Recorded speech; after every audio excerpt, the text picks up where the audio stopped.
Otwogera tulwana ku kisaawe Entebbe akagambo koerengerako bakata departure kati ngafa bataninyawo ku nnyonyi twetaaga omukyalo nakatunyonyole mami tusanze okulaba kale sebo nange nsobola tusatunya kagambo departure ako kitegeeza omuntu afuluma oba ngambe ki agenda bangambe arrival ajja departure agenda kugamba basi oba kinyonyodde bulungi kwa kyala muganda of course n'okubanga nkinyonyodde bulungi kati gwe tukusanze ku departure olaga wa nga bw'ogiraba wano era wonsanze tugenda Nigeria mu kibuga Lagos tulete awadi zaffe nandigambye awadi yaffe nga ndi mu category nenge gye ndi mu category such ensonga lwaki ngambye tulete awadi zaffe nkesi nga Katonda akikoze awadi mu category 3 zonna tugenda zireeta nina bwe mukimanyi nti Afrima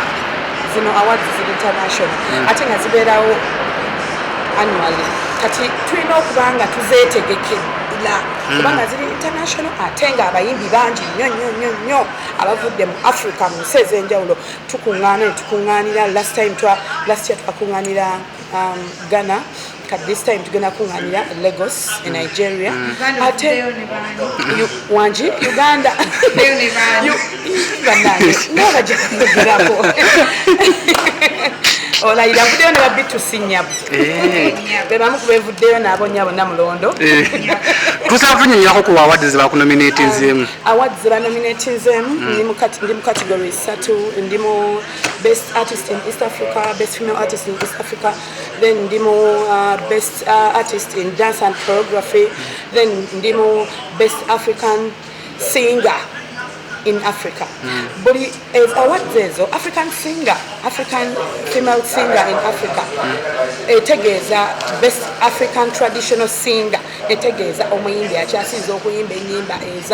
eza culture, eza tradition, ez'ekinnansi kale, ez'ekinnansi. Then eri best female artist etegeeza omukyala asiza okuyimba ennyimba mu nsi eziriraanye Uganda.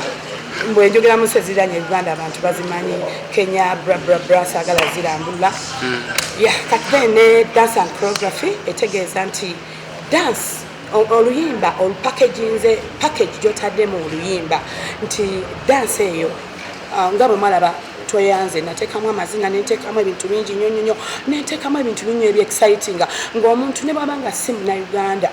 asobola okulaba nagamba wow banange bano ba costume wow nagamba dance yatali ya packaging oluyimba era nebaza nnyo my team Chika Troop omwami Mr. Kadu mwebaza nnyo kubanga team yange ekola kinene nnyo nebaza nnyo NG Films Norton and George mbebaza nnyo kubanga twatuula netumala emyezi 3 nga tupackaging ekintu kino era bwe twatuula tukipackaginga Afrima committee yalaba bulabi nga mutuufu Irene deserving okubeera nti ali nominated mu 3 categories olw'ensonga nti bamulabanga waali era nga balaba nti mutuufu nqualifyinga okuba nti ngenda mu Nigeria. Okay, banominatinze gwe ng'omuyimbi oba luyimba?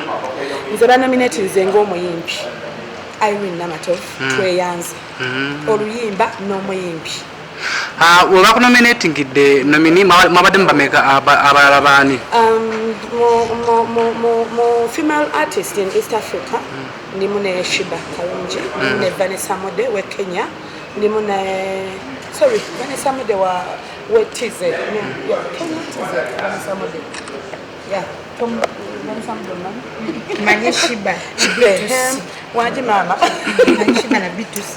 Kakati mu category endala ndimu ne Diamond Platnumz, ndimu ne Olamide, then n'abayimbi abalala kuba abayimbi bangi balinganga 10. Sobola kugamba nti oboono era mentioningako be nalabako be neetegerezaako abamataringo oba bukakafu ki bwolina nti wawadde ogenda gituleetera? Obukakafu bwe nina Katonda omulamu buli oba ne Katonda tewali kigaana. Nze manyi ngera luli omanyi mwe bannamawulire mwe luli mwali mulowooza mulina ezzalawo luli mwali mulowooza mwayogera bingi oyo Irene kubanga yali first time yange kale si yali first time yange lwakuba mwe mwakimanya mwakimanya late naye nga eyali second time yange okubeera nominated okuva lwe nayimba zino ennyimba eza culture okuva kuzaala kujagala naye nominated ate award nesigireta kati nsambya nyuma nga Janzi ate award negireta bannamawulire mwali mulowooza baŋŋamba nali ndi Ghana ne baŋŋamba atakisobola gireeta ate omukazi oyo naye mukama n'aba disprovinga naga nti njagireeta era nagireeta kululi twalinda kapate tekaaliwo kuluno tusuubire kingogirese amanyi nti kululi twajja abantu bafiiridde mu nnyanja banange nga mutuufu tosobola kujja n'okola pati ng'ate banno bali mu maziga naye kuluno mukama nga ayambye buli kimu ategenda kubeera tusootire gikola tekigaanokola 10 kuba wadde okitegeera abambi tukubiriza abannayuganda mulonde bannayuganda bannammwe kubanga kati gwe munnayuganda buli awaadi eno olwejja nengireeta Uganda Shiba nagireeta Uganda bitusinga bagireeta Uganda nze ngamba eba awezi Uganda yaffe kitiibwa kitegeera era tugamba tuwagire ensi yaffe okulonda kwawadde bakukyali mu maaso okulonda kyemanyi kugenda kukoma ku Thursday oba Friday tukyalina chance eronda tukyalina chance eronda era mbadde abantu mbalagirira how to vote abagenda ku social media platforms zange zonna kululi wakozesa akakodyo ki kuba kululi okulonda kwali kungi nnyo abaana social media wajefuga nga buli muntu apostinga gwe naye kuluno social media ekyali ntono nnyo kiki what went wrong amanyi wiiki eyo tubaddeko n'omukolo omukolo omunene naye kirungi twagumaze naye ng'ate munanga abantu mbalagirira lwakona problem social media platforms zange zafunyemu obuzibu naye kyanyambye nezirikavaringa era abaana ababadde bakikoze good enough baconfessinze nezirikavaringa era saawa zino kyemmanyi abantu bagenda kulonda akasembayo mugende mubone mu linki mulonde akasembayo kona kosobola okugamba omuntu ali omuyimbi ali eyo ng'ayimbidde emyaka 20 nga mukulu ayimbidde emyaka 2 nga naye katafuna yadde kanamini n'akamu teri kijja nga Katonda tayagadde oyinza okisuubira amangu nekitajja ate nekijja mu right time kakati omuyimbi yena ali eyo nga tannafuna nga tannabeerako international nga tannabeera nominated mu international awards musabira busabizi mukisa akituukeko kubanga bwe buwanguzi obusinga omuyimbi bwasobola okukola ki okwenyumiriza tweyanza amalobe baffe tukyagenda mu maaso wetwogerera mpozi ndi ne badirector boluyimba luno oluntu 10 Nigeria tusaba kutubuuza kuli oti Uganda bali batya Uganda muli mutya Uganda muli bulungi kaseera ke kano gera Nigeria omukyala Irene Namatovu Agenze nominated then yatulakuba tuleeta koledi za gold eza wakanga bulijjo tusuubiza ne tutuukiriza ekitibwa tweyanjulire gwani Norton direct NG films wakola nyimba kinaki eza mu kyalo ono ndowooza nakasuutinga omukyalo ono emyaka nga 8 oba 9 so kitegeeza ennyimba zabadde nazo okuva emyaka 9 emabega zonna zenki kugyeko ezimu entonotono naye ezisinga zenki nawe muwerekeddeko Fans of course era buli mwaka mbanyi n'okuba mu Afrima. Buli mwaka mbanyi n'okubaayo. Mami kati nikankudire tusaba tunnyonnyola tubale tusubira nti omukulu agenda kuwerekera ku Tata Pius sijja omuleseewa banange ate Tata Pius bw'anajja ne tutambula ffenna ku kisaawe Pius ananywa amata Tata Pius anisigalayo n'ayuza Pius amata naye nga yakitegeddeko yakwadde olukusa yakwadde olukusa olugenda wangi oyinza okudda munnange Tata Pius mwami wange tata w'abaana bange naye si ye manager wange na management yange ate ku bino naye ate tuteesa sigamba nti yadde na management yange sisobola kugamba nti ate nti newaggula of course tasobola okukuŋŋaana opportunities nga zino tasobola mugamba akasembayo mugamba yekuume bulungi Tata Pius bannange akasembayo embagamba nti abeekakuuto mumulinde sawa na 2:21 mutulabiranga ddala tuzeyo omukulu director amma bukakafu ki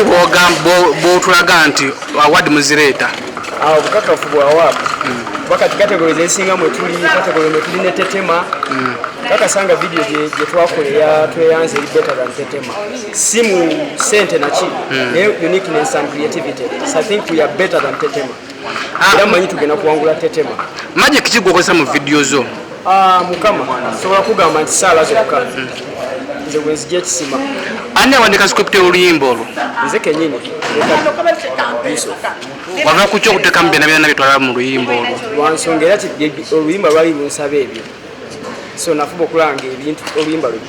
bye lusaba tuba tugaziwa obwongo ne tucreating eba na Uganda bayinza okulowooza kuba omuntu wagamba kabute mu kukosa abayogera ku mwenge kati turepresenting omwenge bita ensonga lwaki ebito olaba bingi mu video eyo. Okay, obubaka bwonna busembayo bwosobola okugamba badirekita banno abali eyo? Director bannange ebintu by'okusimbuliza no gye wali n'oteeka wano olabye simaa ku video Chris Brown nisimano olabye ya Diamond Platinum oyagala gye wali ose wano tolina gy'ogenda kweyongera, olina okutuula n'olowooza n'okwesa omutwe gwo n'ocreating ekintu ekigenda ogenda viral kikuwese credit, otherwise tugenda kusigala nga tuli ku level y'emu emyaka gyonna okuggyako nga twebeereddemu. Okay, tweyanziza.